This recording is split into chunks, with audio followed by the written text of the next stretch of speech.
videos from all over the internet that's going to make you rethink everything. Let's just start.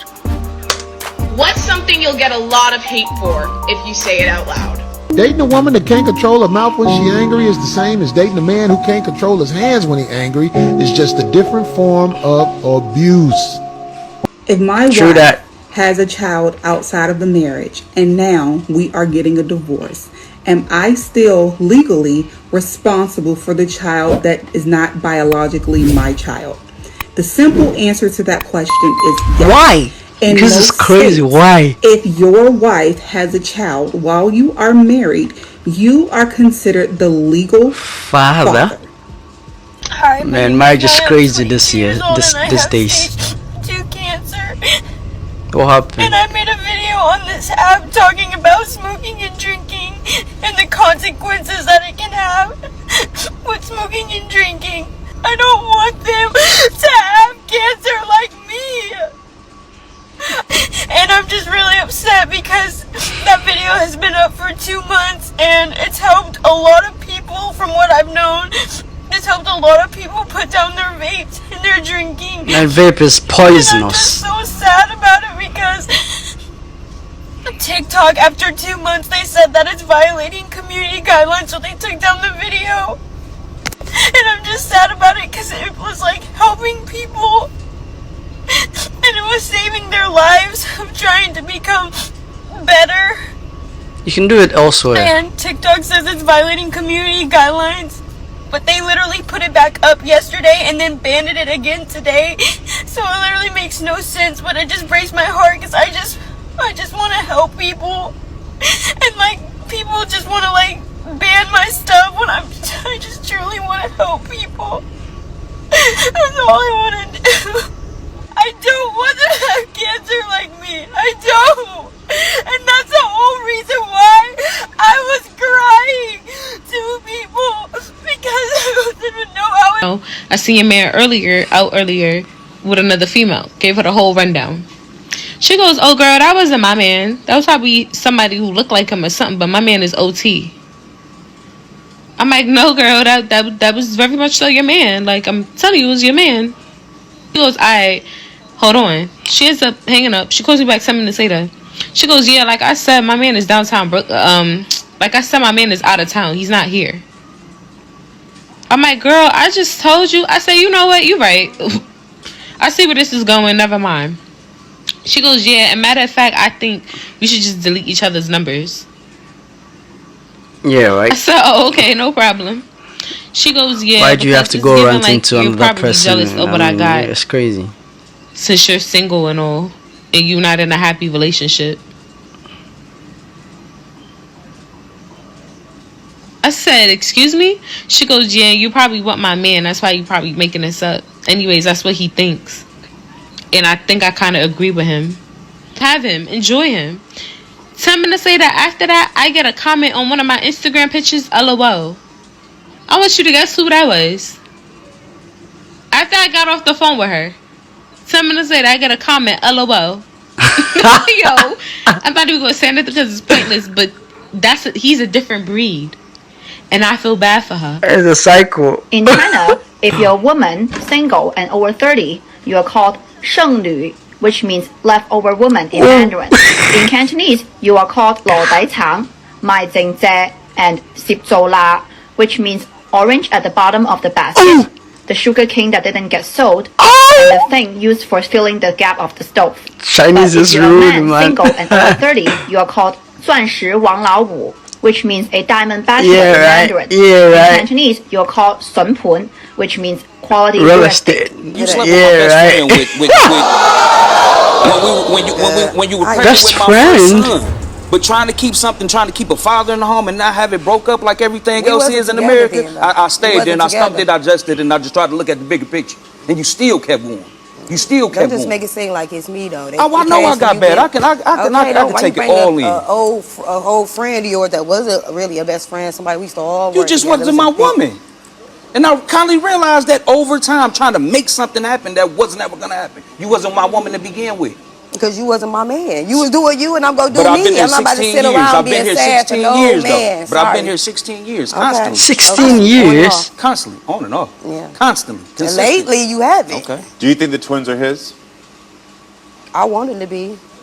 Now she does. Domestic abuse is not easy to walk away from. It is nuanced. And in the case of Toby, it appears Courtney might have been the one pulling the financial strings, which we know can be a reason that someone stays in a relationship for long because financially they feel that there is no way out. Right after moving into the new condo in Florida, Toby actually took some photos of his face and there were deep gashes to his chin and his cheek. And he actually had to go to the hospital to get stitches. And at the hospital, he texted Courtney promising that he was going to tell people that it was a football related injury and that he wasn't going to rat her out and tell people that she had done it to him. After this incident, Courtney heavily love bombs Toby, apologizes, and Toby responds and accepts her apology. But there was one text he sent her that night that could not be more eerie. Toby actually texted Courtney, "Is our love going to kill me?" This couple is very apparent at this point that it is unhealthy. And by the afternoon of April 3rd, she went live on Instagram. Courtney talked about where she sees herself in 5 years, and she replied that she saw herself living with 2 kids, owning a couple of houses. She even made a comment about the police during that live session and said that she didn't think they always did their job. And then only a few hours later, they would be doing their job because Courtney would be brought down to the station and questioned after the murder of her 27-year-old boyfriend. Now,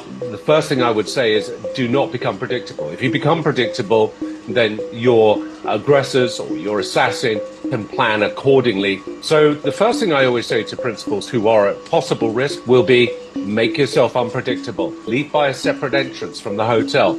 Leave with other people around you. 6:45 in the morning, he was likely to be on his own. There would have been very little foot traffic around. So ideal circumstances, potentially for an assassin to target him.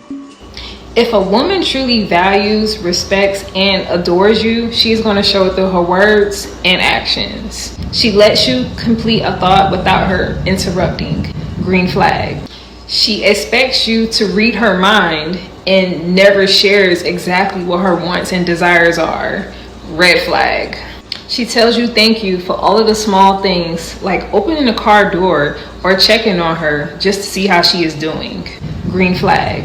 She asks for money to get her hair and nails done on a first date. Red flag. She makes jokes about your sexual performance in an argument. Red flag. If she is comfortable joking about something as sensitive as that, she does not really value and respect you, because a woman who truly cares about your feelings, she's going to express it to you in such a gentle and a calm, different type of way. A Houston woman says a man she met on a dating app slit her throat on their very first date. He's now in the Harris County Jail. Stephanie Whitfield is on this horrific story for us this morning, and we do want to warn you, the details are graphic. Stephanie. Yeah, the information in this story is definitely hard to hear, but we do have details because the victim shared a statement with KHOU 11 telling us exactly what happened to her. Taylor Smith says she met 24-year-old Corbell Stewart on a dating app, and she invited him to her house after texting for a few days. She told us in a statement, "When I answered the door, a red flag that I didn't think about until after this situation is that he had a bag. I see it was a getaway bag." Smith says they had dinner, watched movies, then began to get intimate. That's when she tells us that he pinned her down and slit her throat. She reportedly fought back, getting multiple stab wounds on her hands in the process. Thankfully, she was able to get away and run to a neighbor for help. Now, Cordell Stewart is in jail, charged with aggravated assault with a deadly weapon. He's being held on a $125,000 bond. There be some OGs out here acting like they putting a young boy on down to the game. They trying to get him some money. They gonna front him a pack. Whole time they be trying to have sex with him. Whole time they do be having sex. The whole time they be graping them. Yeah, right. Enforcing themselves on them. And it happens the world is not safe than anymore. I would even like to believe.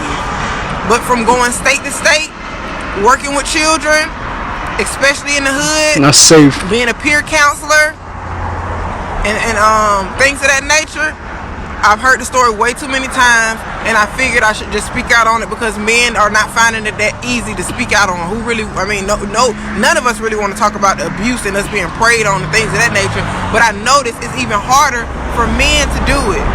I've heard the story from little boys, underage, not adults, and I've heard these stories from grown men as well. Men I've worked with, men I've befriended. As a lady with low tolerance for pain and foolishness, my definition of ride or die and ups and downs in a relationship might be unique. You lost your loved one, I'm here for you while you grieve. You lost your job, I'm here to encourage you to actively seek a better job.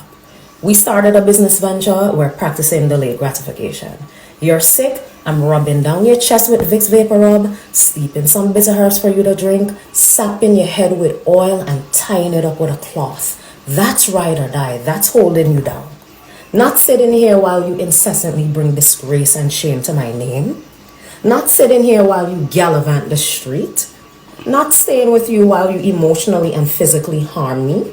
Not staying with you while you plant your seeds in every flower. Let me pause it for a while.